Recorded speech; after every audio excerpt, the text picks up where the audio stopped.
Welcome to the online classes of Sacred Heart High School. Today we'll be studying maths for standard 7th, chapter number 13, Pythagoras theorem.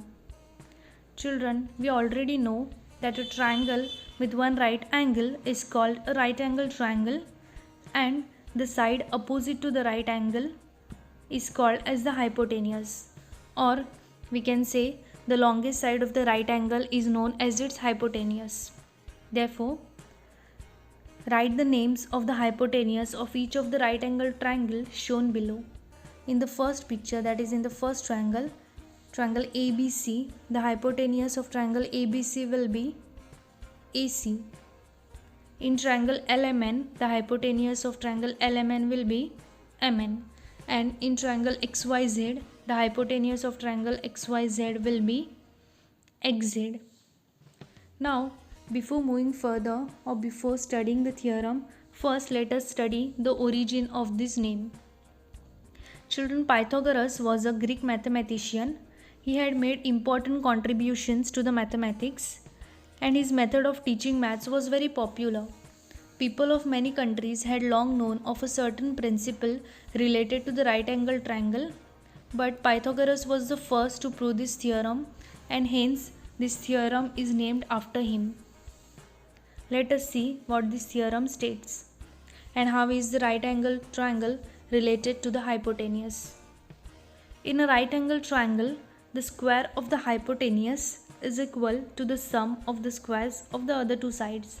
That is, we have been given the length of all the sides of the triangle over here, out of which the two sides, that is 3 square plus 4 square, is equal to the hypotenuse square, that is 5 square.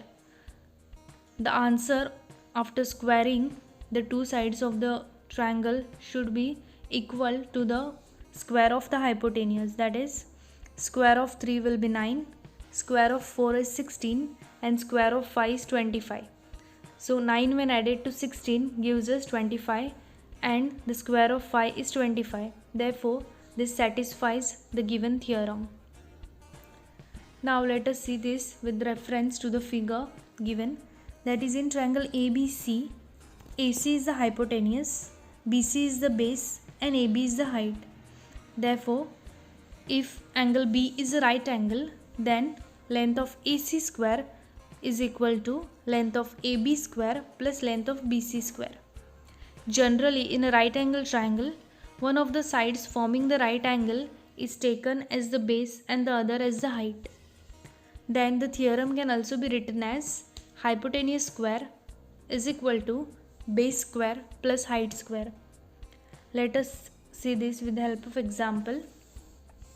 In triangle ABC, angle C is 90 degree.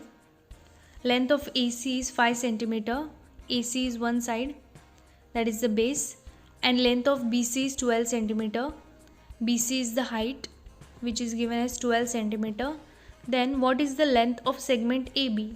We are supposed to find out the length of the hypotenuse. In the right angle triangle ABC, angle C is 90 degree. Hence, side AB is the hypotenuse. So we will use the Pythagoras theorem, that is length of AB square is equal to length of AC square plus length of BC square. We will substitute the values of AC and BC, that is 5 square plus 12 square. The square of 5 is 25. The square of 12 is 144. So we will add these two, which gives us 169. Children, we know that 169 is the square of 13. So 169 can also be written as 13 square.